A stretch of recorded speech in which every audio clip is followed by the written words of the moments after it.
बिस्मिल्लाहिर्रहमानिर्रहीम। कैसे हैं भाई आप लोग? रटना नहीं है, समझना है। घर पर पढ़ने वाले बच्चे क्या करें? कॉलेज भी नहीं जा रहे, ख़ास तौर पे हमारे इंटीरियर सिंध में, पंजाब में भी हैं, KPK में भी बच्चे या बच्चियां जो कॉलेज नहीं जा रहे, शाम में ट्यूशन्स भी नहीं ले रहे। हाँ, एक सहूलत है उनके पास कि उनके पास इंटरनेट की फैसिलिटी है, मोबाइल है, उस पर यूट्यूब चला सकते हैं, वीडियोस देख सकते हैं, गूगल चल सकता है। तो भाई आप सब कुछ कर सकते हैं, आप बिल्कुल इत्मीनान रखें। मेरे ख़्याल में आप उन बच्चों से बहुत ज़्यादा कर सकते हैं जो कि कॉलेज भी जाते हैं और एकेडमीज़ भी जाते हैं। उनसे बेहतर आप तैयारी कर सकते हैं। तो क्या करेंगे उसके लिए? घर पे बैठ के आप सबसे पहले तो अपना दिल मजबूत करें, ठीक है? ये डर और खौफ जो है ना अपने अंदर से, उसको निकाल दें आप। पहला काम तो आप ये करें और ये यकीन रखें कि आप ये कर सकते हैं, ये कोई बड़ी बात नहीं है। अब चलते हैं सिंध की तरफ। हमारे ओवरऑल सब जगह भी और सिंध भी हमारे बच्चे हैं, बच्चियां हैं, घर पे बैठे हैं। क्या करें? प्लान करें। सबसे पहले प्लान करें। आज क्या है? 25 अक्टूबर है या 26 अक्टूबर है? ठीक है, 26 अक्टूबर है शायद, या 25 है, मुझे सही तरह भी याद नहीं है। 2023 अक्टूबर से आगे चले ना आप तो अक्टूबर, नवंबर, दिसंबर, मतलब अक्टूबर तो पूरा गया। नवंबर है, फिर आपके पास दिसंबर है, फिर जनवरी है, फरवरी है, मार्च है, अप्रैल है, मई। ये आपका टारगेट है। आप ज़रा मंथ काउंट कर लें, कितने मंथ बनते हैं इसके अंदर? 1 2 3 4 5 6 7 7 मंथ्स हैं। एक महीने में कितने दिन होते हैं? 30 दिन होते हैं। राउंड फिगर अगर हम ले लें तो यहाँ पर डेज़ कितने बन जाते हैं आपके पास? 30 डेज़। कितने? 7। 210 दिन हैं आपके पास। अभी भी आपके पास 210 दिन हैं। आप इस मई के मंथ को तो निकाल दें, चलें 6 कर लेते हैं। 6 मंथ्स मिनिमम टाइम हम ले लेते हैं। 180 डेज़ हैं आपके पास। 180 डेज़ हैं। इन 180 डेज़ के अंदर आपको अपनी तैयारी करनी है। अगर आप तैयारी करना चाहते हैं तो पहले ये बात जहन में रखें, मोस्ट इम्पोर्टेंट को पहले फोकस करें। मोस्ट इम्पोर्टेंट क्वेश्चंस, फिर उसके बाद देखें इम्पोर्टेंट क्वेश्चंस, फिर उसके बाद देखें आप लेस इम्पोर्टेंट क्वेश्चंस। बस इन 3 कैटेगरीज़ में जो है अपने आप को डिवाइड कर लें आप। सबसे पहले आपका टारगेट है मोस्ट इम्पोर्टेंट क्वेश्चंस को सबसे पहले फोकस करना। सारे सब्जेक्ट्स के, मैथमेटिक्स हैं, केमिस्ट्री है, फ़िज़िक्स है, बायोलॉजी है, उर्दू है, सिंधी है, इंग्लिश है, इस्लामियात है, पाकिस्तान स्टडी है। Most important questions. Most important questions कौन से होंगे? 5 ईयर पेपर्स से पता लग जाएगा। 5 ईयर पेपर्स ये तो आप मंगवा सकते हैं ना। 5 साल पेपर पिछले 5 साल में, भले पुरानी बुक से ही आए हों, कोई परेशानी की बात नहीं। तो 5 ईयर्स पेपर्स जो है वो आप मंगवा लें। पिछले 5 साल में या 10 साल मंगवा लें। 10 ईयर्स अगर हो जाए तो बेहतरीन काम हो जाएगा। 10 ईयर्स तो ये मंगवा लें। उसमें जब आप क्वेश्चंस को पढ़ेंगे, केमिस्ट्री मिसाल के तौर पे एक सब्जेक्ट है, उसमें जब आप देखेंगे कि यार ये सिर्फ रीडिंग करनी है और कुछ भी नहीं करनी, आप देखेंगे केमिस्ट्री का पेपर आया, क्या क्या आए, MCQs आए, ठीक है, MCQs आए, शॉर्ट क्वेश्चंस आए और लॉन्ग क्वेश्चंस आए। ये आ गए। आप यही देख रहे हैं। आप फिर देखें रिपीट कौन कौन से हो रहे हैं। तो पिछले 10 सालों में, 5 सालों में जो ज़्यादातर रिपीट हो रहे हैं क्वेश्चंस, वो आपके मिल जाएंगे आपको मोस्ट इम्पॉर्टेंट। ठीक है, आप कह रहे हैं ना घर पे बैठ के हम क्या कर सकते हैं, तो आप ये कर सकते हैं भाई। पहला मैंने क्या बताया कि अपना दिल मजबूत करें, जहन को रिलैक्स रखें। आप ये कर सकते हैं, कोई मुश्किल काम नहीं है, लेकिन जहन को रिलैक्स करना पड़ेगा। 180 दिन है आपके पास, तो 10 ईयर्स ले लें या 5 ईयर ले लें। मिसाल के तौर पर केमिस्ट्री का पेपर ले लें, फर्स्ट ईयर का या इंटर का। आप पहले साल से शुरू हो जाएं और पढ़ना शुरू कर दें उसको, पेंसिल अपने हाथ में रखें। एमसीक्यूज़ को छोड़ें, शॉर्ट क्वेश्चन और लॉन्ग क्वेश्चंस फ़िलहाल इनको आप देखें, और इसके अंदर आपको क्वेश्चंस मिल जाएंगे खुद ब खुद ही, ठीक है। और जब ये क्वेश्चंस आप देखेंगे कि रिपीट हो रहे हैं पिछले 5 साल में, 10 साल में बार बार, तो फिर आप एक ख़ास बात नोट करेंगे। पता है क्या, मैं आपको बताता हूँ कि इन लॉन्ग क्वेश्चंस और शॉर्ट क्वेश्चंस, मिसाल के तौर पर केमिस्ट्री जो है, फर्स्ट ईयर केमिस्ट्री, इसके अंदर 12 चैप्टर्स हैं, 12 चैप्टर्स हैं। इनमें आपके पास चॉइस भी होती है ना, तो 12 चैप्टर्स हैं। आपको चैप्टर्स सेलेक्ट करने, चैप्टर्स सेलेक्ट करने, चैप्टर्स आप सेलेक्ट करें, क्योंकि ये जो आप शॉर्ट क्वेश्चन और लॉन्ग क्वेश्चन जब देखेंगे ना आप, तो आपको खुद ही पता लग जाएगा पिछले 5 साल या 10 साल के दौरान जो लॉन्ग क्वेश्चन आ रहे हैं या शॉर्ट क्वेश्चन आ रहे हैं वो किन चैप्टर्स हैं। खुद ब खुद आप चैप्टर सेलेक्ट कर लेंगे इन 12 में से। ये बात याद रखिएगा, या तो आप मुकम्मल एक चैप्टर सेलेक्ट करेंगे, आप मैथमेटिक्स कर रहे हैं, केमिस्ट्री कर रहे हैं, बायोलॉजी कर रहे हैं, कुछ भी कर रहे हैं, ये मेरी नसीहत याद रख लें, या तो आप मुकम्मल चैप्टर सेलेक्ट करेंगे या मुकम्मल चैप्टर छोड़ देंगे। आप ऐसा नहीं करेंगे कि यहाँ से भी कुछ कर लिया, यहाँ से भी नहीं, ऐसे नहीं। और इन 12 चैप्टर्स में से कम 4 चैप्टर आपको, मिसाल दे के समझा रहा हूँ, कम 4 चैप्टर आपको नेगलेक्ट करने पड़ेंगे। अब यहाँ जहन में सवाल आता है फ़ौरन, यार नेगलेक्ट कर देंगे तो अब क्या, पता नहीं इसमें से कुछ ना आ जाए। तो भाई आपको चांस लेना पड़ेगा। मैंने शुरू में ही क्या बात बोली है कि दिल मजबूत करें आप। ये मुमकिन नहीं है कि आप पूरे चैप्टर्स के हर टॉपिक जो है ना, वो सारे क्वेश्चन जो है ना वो रट्टे लगा लें या उनको पढ़ लें या सारी प्रॉब्लम्स की प्रैक्टिस कर लें। नहीं, ये मुमकिन नहीं है, ये पॉसिबल ही नहीं है। क्योंकि आपकी एक बुक जो है ना उसके अंदर जो 12 चैप्टर्स हैं वो कम से कम 2 साल में जाके कवर होंगे, अगर आप सही मायनों में उनको पढ़ेंगे तो। समझ आ गई बात। तो आपको चांस तो लेना पड़ेगा। तो 12 में से कम 4 चैप्टर्स को आप नेगलेक्ट आपको करना पड़ेगा। कौन से वो चैप्टर्स होंगे, जब आप इसको देखेंगे 5 ईयर पेपर, 10 ईयर पेपर्स को, खुद ब खुद आपको पता लग जाएगा यार कुछ क्वेश्चंस ऐसे हैं, कुछ चैप्टर्स जो हैं वो मैच ही नहीं कर रहे, कुछ चैप्टर से क्वेश्चन आ ही नहीं रहे, और आपको पता लगेगा कुछ चैप्टर से क्वेश्चन लाजमी आ रहे हैं, कुछ चैप्टर से क्वेश्चंस लाजमी आ रहे हैं। समझ में आ गई बात। तो ये तो आपने जो है वो सिलेक्शन करनी है। उसके बाद फिर आगे अब चलते हैं पेपर की तरफ। तो ये मैंने बता दिया आपको कि आपको चैप्टर सेलेक्ट करने पड़ेंगे मुकम्मल। अपने आप को उलझाइएगा नहीं कि चलो यहाँ से भी कुछ पढ़ लेते हैं तो चलो यहाँ से भी, नहीं।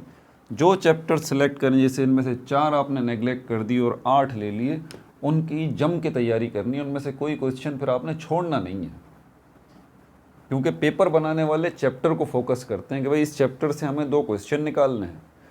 अब चलते हैं पेपर की तरफ।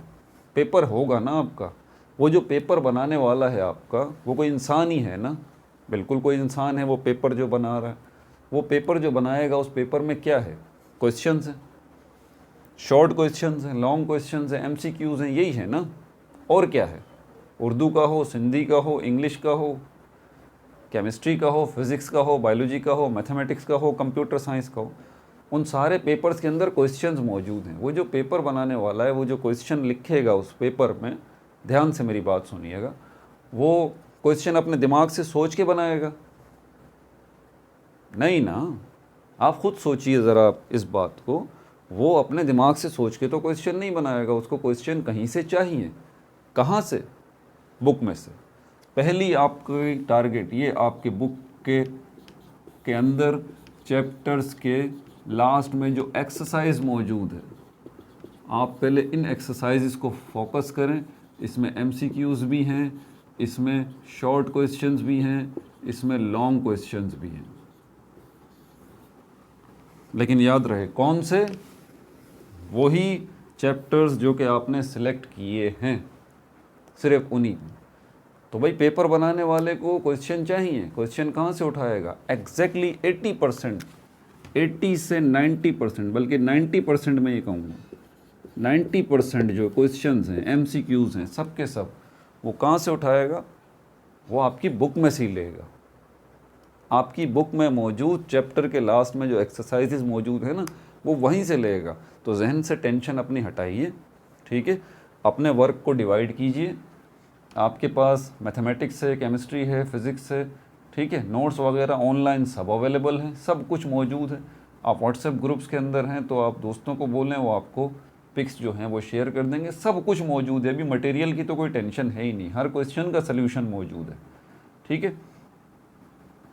तो नोट्स आपको मिल जाए, या नोट्स आप बाज़ार से परचेस कर लें, बाज़ार से भी बने बनाए। अब तो बुक शेप में जो है वो नोट्स मिल रहे हैं। लेकिन ये बात ख्याल रखिएगा, जो आप बुक लेके आ रहे हैं या गाइड लेके आ रहे हैं, उसमें ये देख लें, ये बहुत बड़ी गलती होती है, बहुत बड़ी गलती, कि गाइड या बुक जो आप सल्यूशन लेकर आ रहे हैं, मिसाल के तौर पर केमिस्ट्री के सल्यूशन की बुक आप लेके आ गए कि भाई आपकी बुक में जो चैप्टर हैं उसके अंदर जो एक्सरसाइज मौजूद है, सबका सल्यूशन, सबके सल्यूशन इस बुक में मौजूद हैं।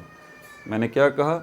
आपकी बुक का ये जो चैप्टर नंबर 1 है और उसकी जो एक्सरसाइज है, उसके अंदर जितने क्वेश्चन हैं सब का सल्यूशन इस गाइड में मौजूद है, इस बुक में मौजूद है।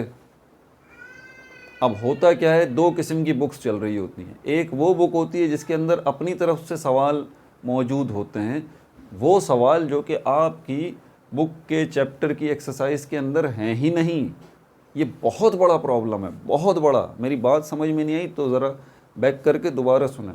तो अगर आप बाज़ार से नोट्स ख़रीद रहे हैं या बुक शेप में भी अभी नोट्स आ रहे हैं उनके अंदर, तो आपका टारगेट ये होना चाहिए कि भाई उसको खोल के ज़रा, आपके पास बुक होगी, बुक के चैप्टर नंबर 1 के लास्ट में एक्सरसाइज मौजूद है, MCQs और शॉर्ट क्वेश्चंस। उस गाइड को खोल के ज़रा देख लें कि इस MCQs का सल्यूशन इस गाइड में मौजूद है या नहीं है, इस शॉर्ट क्वेश्चन का आंसर इस गाइड में मौजूद है या नहीं है, इस प्रॉब्लम का आंसर इस गाइड में मौजूद है या नहीं है। ये ज़रा तसल्ली कर लीजिएगा, ये तसल्ली कर लीजिएगा, ठीक है। क्योंकि और अच्छी तरह शुरू में कुछ पब्लिशर्स ने जो है ना ये गेम भी कर रखी है कि भाई शुरू में थोड़े बहुत चैप्टर्स के तो बुक के मुताबिक, बुक में जो क्वेश्चन दिए हुए हैं उनके सॉल्यूशंस दे रखे हैं। बाकी आगे फिर उन्होंने अपनी तरफ से जो क्वेश्चंस हैं उन वो दे रखे हैं, अपनी तरफ से MCQs हैं वो दे रखे हैं, अपनी तरफ से प्रॉब्लम्स एग्जाम्पल्स दे रखी हैं। तो ये मत कीजिएगा। तो ये आप करने के बाद जब ये आप कर लें, घर पे पढ़ने वाले बच्चे जब ये कर लें, अब आपने क्या करना है, 180 दिन है आपके पास, तसल्ली से आप अपने पूरे दिन को डिवाइड कर दें कि आपको 2 घंटे जो है वो मैथमेटिक्स की प्रैक्टिस करनी है। कम से कम 2 घंटे मैथमेटिक्स की प्रैक्टिस आपकी होनी चाहिए, 2 आवर्स आपके। 1 घंटा जो है वो आपकी प्रॉब्लम्स की प्रैक्टिस का होना चाहिए। 3 घंटे ये आपके इस तरह से हो गए अगर तो मैथमेटिक्स ग्रुप में है। और अगर आप जो है वो बायोलॉजी ग्रुप के अंदर हैं तो केमिस्ट्री और फिज़िक्स हैं, वहाँ पर उनमें जो प्रॉब्लम्स हैं उनके लिए कम से कम 2 घंटे आप रखें, कम से कम 2 घंटे। मैथमेटिक्स वालों के लिए क्यों बोल रहा हूँ कि वो 2 घंटे सिर्फ मैथ्स को देंगे, क्योंकि मैथमेटिक्स वालों के लिए प्रॉब्लम्स को सॉल्व करना कदरे आसान होता है दूसरों के मुकाबले में। बात समझ में आ रही है? तो इस तरह आप अपने घंटों को डिवाइड करें, ठीक है। सबके नोट्स आपके पास हैं, अपनी बुक के अंदर से जो एक्सरसाइज मौजूद है उसमें जो क्वेश्चंस मौजूद हैं, आपकी पहली प्रायोरिटी ये है कि आपकी बुक में मौजूद चैप्टर के लास्ट में जो एक्सरसाइज है, जो MCQs हैं, उनको आप सबसे पहले फोकस करें। आपका 90% पेपर आपकी बुक में मौजूद चैप्टर्स की एक्सरसाइजेस के सॉल्यूशंस में मौजूद है। समझ में आ रही है बात आपको? तो आप ये कर सकते हैं घर में बैठ के। आप हैरान रह जाएंगे कि आप जो है 5 घंटे स्टडी करें, इससे ज़्यादा की ज़रूरत नहीं है। अब चलते हैं, इंग्लिश है, सिंधी है, उर्दू है, पाकिस्तान स्टडी है, तो इनका तरीका मैं आपको बता देता हूँ, वो भी सुन लीजिएगा ज़रा। पेपर जो चेक करने वाला होता है, इनका जो पेपर चेक करने वाला होता है, उसके जहन में क्या बात होती है, आप ज़रा इसको भी समझ लीजिए।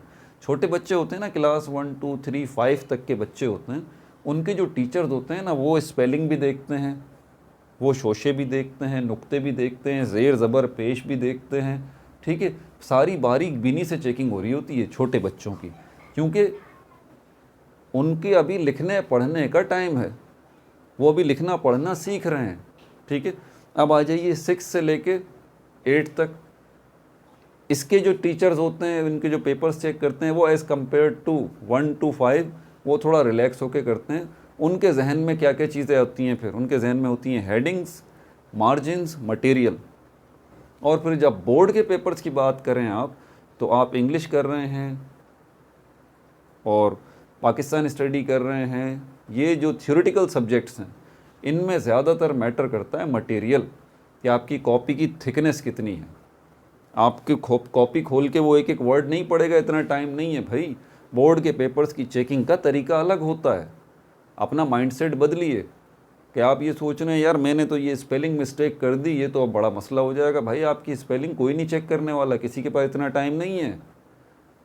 पहली चीज़ जो चेक की जाएगी, हेडिंग्स चेक की जाएंगी, आपके पेपर का लेआउट चेक किया जाएगा, मार्जिन्स चेक की जाएंगी, और एक आंसर जो आप अटेम्प्ट कर रहे हैं उसके अंदर हेडिंग्स और सब हेडिंग्स जितनी आनी चाहिए, क्या आपने उतनी दे रखी हैं, और उसके मुताबिक मटेरियल मौजूद है, क्या राइटिंग भी सही है, समझ में आ रहा है, डेरिवेशन सही कर रखी है आपने। बस वो यही देखेगा और चेक करेगा और आगे बढ़ जाएगा। अगर इस तरह से word to word paper check होने लग गए, आप खुद सोचिए, तो एक स्कूल के पेपर चेक करने में ही एक टीचर को मेरे ख्याल में 6 महीने तो लग जाएंगे। तो आपके पेपर्स ऐसे चेक नहीं होते। अपना माइंडसेट बदलिए। फर्स्ट ईयर इंटर 9 मैट्रिक के पेपर्स जो हैं उनमें मटेरियल देखा जाता है, थिकनेस देखी जाती है, कितना आपने लिखा है, बस ज़्यादा से ज़्यादा लिखा है, खूबसूरत लिखा है, हेडिंग अच्छी हैं, मार्जिन्स अच्छी हैं, ये सारे आपने काम कर रखे हैं, आपको नंबर वो दे देगा। बस ये बात जहन में रखें। ठीक है भाई, अपना बहुत ज़्यादा ख्याल रखिएगा। No like no subscribe, only share.